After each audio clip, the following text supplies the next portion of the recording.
people say they love. Like, man, I love God. But in 1 John 4, the Lord said, if you don't love your brother who you see, you a liar talking about you love God who you ain't never seen. Thank you for tuning in to another edition of Ask the Bible, where everyday people get everyday questions answered according to the only true source of life and information, which is the Bible. We thank you for tuning into the show. We're excited about this week's show. We're excited that we have the breath of life. I have the breath of life, that we have the ability to spread the accurate, true answers according to the scriptures to your questions. We're thankful. I'm just thankful. I'm really just thankful to be here. Thankful for life and health and strength. And I ask the Almighty always is to give me encouragement and help me to continue on with teaching and instructing in righteousness those who have questions and would learn of his message. So with that being said, I want to start off with our first question. And our first question today is... Hi, my name is Emily Abbey. I am from Richmond, Virginia. And my question is, what does the Bible say about horoscopes and palm readings? What does the Bible say about horoscopes and palm readings? Well, the Bible is a few things. The Bible isn't direct in using the words horoscope or the word palm reading. So one would have to do a study on the words that it is using and the definitions of those words and what those things mean. Today what I did is I accompanied ourselves with the pictorial Bible dictionary, and this is an excellent resource, and we're going to look a little bit into that today to answer these questions here. So first, I think it would do us a great service to go into Deuteronomy chapter 4. Let's go into Deuteronomy chapter 4, and let's get instructions on what Moses was commanded to do and not to do. So horoscopes, people who are superstitious dictate their lives by reading these charts based upon the 12 signs and the 12 signs that come in seasons, and you're a Libra and he's a Virgo and she's a Sagittarius. And well, God did create the sun and the stars and the seasons and the signs of those seasons. He did not mean for mankind to start dictating their lives by what they read in a newspaper. And we are going to look into horoscopes. So if we can, we're going to first start off in Deuteronomy chapter 4. And it says here, "And the Lord commanded me at that time to teach you statutes and judgments, that ye may learn to do them, whether ye go over to possess it." Talking about them going over to possess the land. And he says down in verse 19 that he's instructing them not to have themselves corrupted with these different images. And he said in verse 19, "Unless thou lift up thine eyes into the heaven, and when thou seest the sun and the moon and the stars, even all the host of heaven, shouldest be driven to worship them and serve them, which the Lord thy God have divided unto all nations under the whole heaven."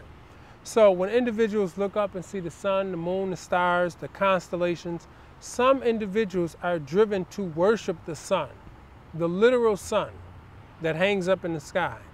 Some individuals are driven to worship the literal moon. Some individuals are driven to worship the constellations. Some individuals are driven to dictate their lives by horoscopes and charts and totally abandon that which the scripture teaches. So we're first off being instructed that those things that we should not do. We should not be driven to worship the sun, the moon, and the stars. So Leviticus chapter 19, and here we're going to read just verse 31. It says here, well, we'll read 30 and 31 because 30 is important. "Ye shall keep my Sabbaths and reverence my sanctuary. I am the Lord." So just a small hint in here that the individual who believes in the scripture and believes in God should reverence and keep his Sabbath. Regard not them that have familiar spirits. Regard not them that have familiar spirits, neither seek after wizards to be defiled by them. I am the Lord.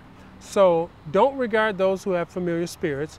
Familiar spirits are those who conjure up these different images and dead bodies and do readings of your future. Necromancers, they're also called. Those are individuals who have familiar spirits, and the Bible is instructing us to avoid them, to stay away from them, and don't give any regard or heed to them. Let's go into Isaiah chapter 8. Isaiah 8 and 19. And when they shall say unto you, seek unto them that have familiar spirits, and to wizards that peep and mutter, should not a people seek unto their God for the living to the dead, to the law and to the testimony? If they speak not according to this word, it is because there is no light in them. So if you look at people on the earth as everybody's in darkness, the individual who has the law and the testimony of the prophets, those are the individuals who have light and can guide. And if you have light, then you can guide other people.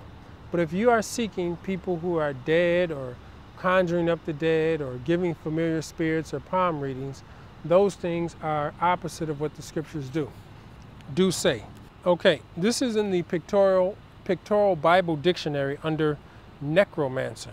It says necromancy was a form of witchcraft and was considered as one of the black or diabolical arts. Etymologically, the term signifies conversing with the dead for the purpose of consulting or consultation or divination. The Mosaic law sternly forbids such a practice. So the word again deals with conjuring up the dead or conjuring up spirits. So if you're going to consult palm readings and witchcraft, and they're looking into your future, etc., those things are evil according to the scripture. Also look up the definition of wizard and see if we can find that in here. This is a pretty good resource for the Bible student who studies the scripture. So we'll look up the word wizard. See what we can find on that. Wizard, it says here.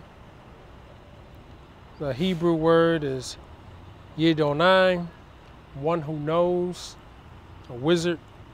A male or female magician or sorcerer, one acquainted with secrets of the unseen world, or an intimate acquaintance or soothsayer. So it says here, one acquainted with the unseen world. So when people are tapping into these future prophecies and trying to give you an understanding on what your life will be like if tomorrow, if you play certain lottery numbers or whatever, these ideals is what the scriptures tell us directly not to be a part of or partake in. The last scripture that we'll read on that question is in Deuteronomy chapter 18.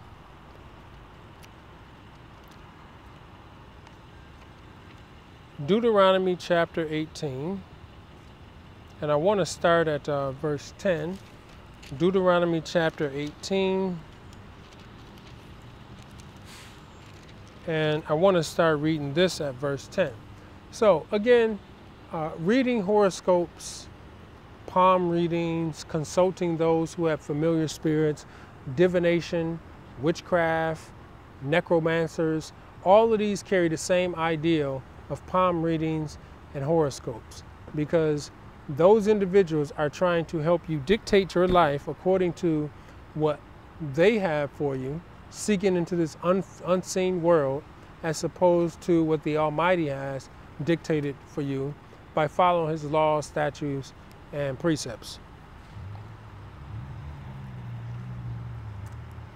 Deuteronomy chapter 18, and I want to read verse 10. It says here, when thou art come into the land which the Lord thy God giveth thee, thou shalt not learn to do after the abomination of those nations which were before you. There shall not be found among you any one that maketh his son or his daughter to pass through the fire, or that uses divination, or observer of times, or enchanter, or a witch, or a charmer, or a consulter with familiar spirits, or a wizard, or a necromancer. So I think we should also look up a charmer, enchanter, divination. I'll look up divination first. It says to attempt to obtain secret knowledge, especially of the future, either by inspiration or by reading and interpreting a certain signs called omens. Those who practice divination assume that the god or spirits are in possession of secret knowledge desired by men that they can induce or impart it. So if you are practicing divination, notice here what it says here, to obtain, those who attempt to obtain secret knowledge of the future. So this practice is one that is definitely forbidden. Those who attempt to obtain secret knowledge, especially of the future. So that is divination. Necromancing, witchcraft, horoscopes, palm readings, those things are divination, and the believers should avoid them. You can also take the time to look up wizards. I think we just looked up wizards, but observer of times or other, we can also look up those things and find that the root of all of those things are based in idolatry and evil. So we'll go ahead and take the next question.